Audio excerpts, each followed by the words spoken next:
Assalamualaikum warahmatullahi wabarakatuh.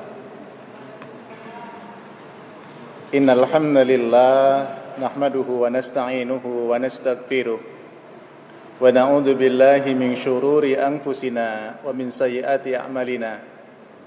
May yahdihillahu fala mudhillalah wa may yudlil falan tajida lahu waliyyan mursyida. Allahumma shalli wa sallim wa barik ala sayyidina Muhammad wa ala alihi wa ashabihi ajma'in. Amma ba'du. Hadirin kaum muslimin, bapak-bapak, ibu-ibu, para jamaah kaum muslimin dimanapun saudara berada, mudah-mudahan senantiasa kita berada di dalam lindungan Allah Subhanahu wa taala. Rasulullah sallallahu alaihi wasallam bersabda, "Man shoma Ramadan, summa atba'ahu bisittin min Syawal, faka'annama shoma dahr."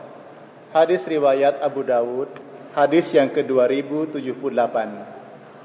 Yang artinya, barang siapa yang melakukan puasa di bulan Ramadan, kemudian ia lakukan puasa 6 hari setelahnya, maka seolah-olah dia berpuasa sepanjang tahun atau puasa selama setahun. Hadirin yang dimuliakan Allah Subhanahu wa taala. Bangsa Indonesia, bangsa yang penuh dengan amalan-amalan, amaliyah-amaliyah. Maka setelah kita berlebaran, berhari raya Idul Fitri pada tanggal 1 Syawal, maka kemudian kita mengenal ada puasa lebaran kedua. Ada lebaran kedua, lebaran ketupat. Jadi setelah puasa Ramadan, Syawal, kemudian melaksanakan puasa 6 hari di bulan Syawal, dan kemudian ada istilahnya lebaran ketupat. Itu luar biasa. Ketupat atau kupat itu biasanya dihidangkan dengan kuah atau lauk yang bersantan. Maka dalam pantun Jawa disebut ada kupat santan. Itu maknanya kulo lepat nyuwun pangapunten. Jadi kupat santan itu artinya kulo lepat nyuwun pangapunten. Saya salah, saya mohon maaf. Makanya dikenal di bulan Syawal orang mengatakan taqabbalallahu minna wa minkum, yang kemudian mengenal dengan maknanya mohon maaf lahir dan batin. Yang kadang seolah-olah taqabbalallahu minna wa minkum itu maknanya mohon maaf lahir dan batin. Padahal itu beda. Taqabbalallahu minna wa minkum artinya doa. Mudah-mudahan amalan kami dan amalan kamu semua diterima oleh Allah Subhanahu wa taala. Dan ketika semua amalannya mabrur, kita layak untuk membebaskan diri kita untuk saling memaafkan. Oleh karena itu, yang akan kita bicara pada pertemuan kali ini, kita akan berbicara tentang kupat. Yang sesungguhnya kupat itu adalah orang yang ngaku lepat, ngaku salah. Surat ketiga ayat 133 Allah Subhanahu wa taala berfirman, surat Ali Imran. A'udzu billahi minasyaitonir rajim. Wasari'u ila maghfiratin min rabbikum wa jannatin arduha as-samawati wal ardu u'iddat lil muttaqin. Yang artinya wasari'u ila maghfiratin min rabbikum, dan bersegeralah kalian semua menuju ampunan Allah dan surga Allah Subhanahu wa taala. Wasari'u ini sebuah seruan yang datangnya dari Allah. Segeralah. Ayo cepat-cepat. Kenapa Allah menyeru agar kita bersegera? Ya, karena masih banyak manusia yang berleha-leha, yang santai. Ayo bertobat, mumpung kita diberi sehat. Ayo ibadah, mumpung waktu luang. Jawabannya, nanti. Manusia tidak segera. Manusia tidak mau cepat-cepat. Maka Allah menyeru, bersegeralah. Hadirin yang dimuliakan Allah. Wasari'u bima'na dalam tafsir At-Tabari dengan makna wabadiru. Artinya cepat-cepat, segera.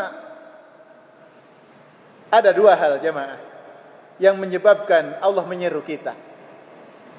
Sebuah seruan itu paling tidak ada dua hal. Yang pertama, posisi yang diseru jauh dari yang menyeru. Maka Allah patut menyeru kita. Posisi yang diseru jauh dari yang menyeru. Kalau bapak, ibu, suami, istri duduk berdekatan, maka bicara tidak perlu berteriak. Memanggil anak yang jaraknya tidak terlalu jauh, kita akan memanggil, wahai anakku, mari kemari.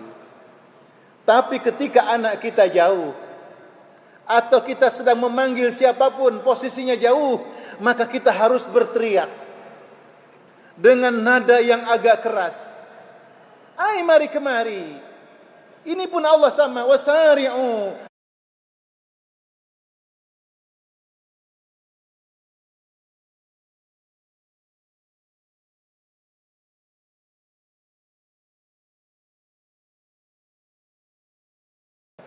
Anak, orang tua dengan anak juga posisi berdekatan. Tapi mengapa? Ada ayah bicara kepada anak dengan berteriak. Tapi mengapa? Ada ibu bicara kepada anaknya harus dengan menjerit-jerit. Mengapa? Ada suami harus marah kepada istrinya padahal dia berada di hadapannya. Mengapa? Istri harus dengan menangis terseduh-seduh, menangis dengan suara yang tinggi padahal suami berada di hadapannya. Bukankah mereka sudah dekat? Benar. Jarak mereka dekat, fisik mereka dekat, tapi hati mereka yang jauh. Saudaraku yang dimuliakan Allah. Maka ketika Allah menyeru wasari'u, bersegeralah. Kenapa posisimu jauh? Allah ingin kita dekat dengan Allah. Yang kita buat dekat bukan hanya fisik kita. Benar kita sudah berada di masjid. Benar kita sudah menghadap ke kiblat. Benar kita sudah mengatakan Allahu Akbar, kita salat. Tapi hati kita masih jauh. Zikir berhari-hari, zikir terus kita ulangi. Subhanallah wa bihamdihi, subhanallahil azim, astaghfirullah. Kita katakan dengan lisan kita lantunan zikir. Betapa dekat rasanya kita dengan Allah, tapi hati kita kenapa masih jauh? Itu yang Allah kehendaki dengan seruannya agar jiwa raga kita dekat dengan Allah Subhanahu wa taala. Maka Allah menyeru kita, wasari'u. Yang kedua, kenapa Allah menyeru? Karena posisi yang diseru tidak tertarik dengan apa yang diserukan oleh Allah. Ketika Allah mengatakan bersedekahlah, Allah akan menolong kepada seorang hamba ketika seorang hamba itu menolong saudaranya yang lain. Tapi banyak orang yang tidak peduli dengan kelaparan saudaranya. Banyak orang yang tidak peduli dengan lingkungan yang masih kotor. Banyak orang yang tidak peduli membersihkan got depan rumahnya. Sehingga ketika muncul hujan, terjadi banjir, masuk ke rumah mereka. Salat berjamaah, salatul jamaah tafdhulu ala salatil fardhi bi 27 darajah. Salat berjamaah sempurna 27 derajat. Tapi banyak orang merasakan puas dengan salat sendirian. Tidak suka berjamaah. Baik jemaah, memang saat ini kita sedang dilanda wabah virus. Sehingga kehadiran kita ke masjid masih terbatas. Walaupun sekarang sudah new normal, alhamdulillah. Dengan protokol kesehatan kita menunaikannya. Dua hal yang Allah menyeru, kenapa? Posisi kita jauh. Yang kedua, yang diseru tidak tertarik dengan seruan Allah. Kemana kita diseru oleh Allah? Ila maghfiratin mir rabbikum wa jannah. Kita diseru oleh Allah menuju ampunan Allah, menuju surga Allah Subhanahu wa taala. Kenapa? Karena kita memang orang-orang yang banyak berdosa. Hebat Allah itu, jemaah. Luar biasa Allah itu, hadirin. Ketika kita mengucapkan Bismillahirrahmanirrahim, Allah sudah menunjukkan semua itu. Cinta kasihnya, sayangnya kepada kita. Apa itu? Untuk menyebut namanya kita dibantu. Sebutlah namaku. Untuk kebaikan, untuk jalan keselamatan, Allah bimbing. Ayo, segera datang kepada Allah. Allah dengan rahman-Nya membantu kita. Maka dengan Ramadan yang kita tunaikan sebulan yang lalu, tujuannya tidak lain adalah la'allakum tattaqun, untuk membentuk jiwa pribadi yang bertakwa kepada Allah Subhanahu wa taala.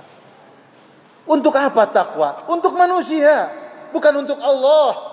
Tapi untuk menjadikan manusia mulia, Allah membantu.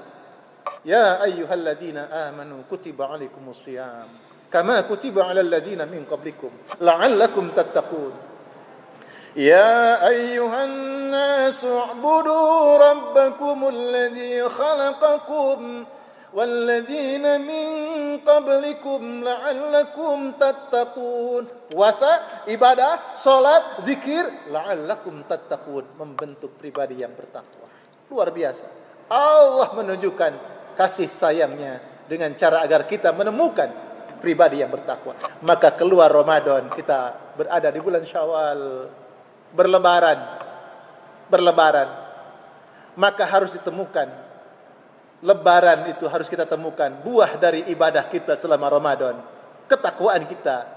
Maka ayat 134-nya Allah mengatakan, alladzina yunfiquna fis sarra'i wad dharra wal kadhimina al ghaidha wal 'afina 'anil nas wallahu yuhibbul muhsinin. Kupat ngaku lepat sebab laku ingkang papat. Kupat ngaku lepat sebab belum sempurna melakukan 4 hal. Apa itu? Lebaran, Syawal bulan peningkatan untuk menunaikan 4 laku, 4 amalan, 4 sesuatu yang harus menjadi tanjakan orang-orang yang bertakwa kepada Allah. Apa? Lebaran berarti luberan, meluber. Alladzina yunfiquna fis sarra wad dharra. Orang yang bertakwa itu meluber. Apa? Dalam kondisi apapun dia mampu berinfak, menafkahkan hartanya di kala lapang maupun sempit, di kala banyak uang ataupun banyak hutang, di kala senang maupun susah, dia mampu berinfak. Suami yang baik pasti berinfak kepada keluarganya. Jamaah yang baik pasti berinfak untuk rumah ibadahnya. Warga yang baik pasti melakukan infak untuk saudaranya. Meluber, suka berbagi. Apa itu? Orang yang bertakwa maka memiliki jiwa berkelimpahan. Jiwa berkelimpahan. Jiwa berkelimpahan itu bukan saya nanti akan bantu masjid kalau sudah kaya, saya akan bantu tempat ibadah kalau sudah semua lunas hutang. Jamaah sekalian yang dimuliakan Allah, orang kaya tentu kepantasan infaknya lebih. Orang susah banyak hutang, mungkin hanya berapa rupiah pun besar di sisi Allah. Inna min idhamil jaza ma min idhamil bala. Pahala yang Allah janjikan sesuai dengan beban yang dirasa oleh orang yang melakukan amal. Saat ini kita melakukan kajian majlis melalui kajian YouTube sekalipun, maka butuh modal, butuh saudara-saudaraku yang mengikuti kajian ini harus mengeluarkan kuota yang banyak. Itu merupakan yunfiquna fis sarra wad dharra. Yang kedua, wal kadhiminal ghaidh. Orang yang berlebaran, maka dia harus menemukan amalan laku yang kedua, lebaran, lebar hatinya, lebar jiwanya. Apa itu? Mampu mengendalikan amarah. Wal kadhiminal ghaidh. Dunia dihadapkan dengan sesuatu yang menyenangkan dan tidak menyenangkan. Perilaku seseorang suka atau tidak suka, melihat apapun yang di hadapan kita, saya senang atau tidak senang. Tapi orang yang bertakwa lebar hatinya. Dia bisa maklum. Suami istri itu harus lebar. Banyak perilaku suami yang tidak disukai oleh istri. Banyak perilaku istri yang tidak disenangi oleh suami. Tapi jiwa yang lebar. Toleran. Maka orang yang berada di bulan Syawal, usai ibadah di bulan Ramadan, dia menjadi lebar jiwanya. Jadi tidak tumpah amarahnya. Punya marah tapi tidak tumpah. Saya kesal sama dia tapi tidak tumpah. Karena ada Allah. Kemudian yang ketiga. Orang yang berlebaran di bulan Syawal, bulan peningkatan. Wal 'afina 'anin nas. Apa itu? Orang yang berlebaran, maka dia punya amalan yang ketiga, leburan. Apa itu leburan? Melebur setiap dosa kesalahan orang. Mampu memaafkan. Itu pribadi orang yang bertakwa luar biasa. Memaafkan itu tanpa syarat, saudaraku. Ada istri menderita. Kapan suami saya minta maaf sama saya? Suaminya datang tidak minta maaf sama sekali. Tambah sakit hatinya.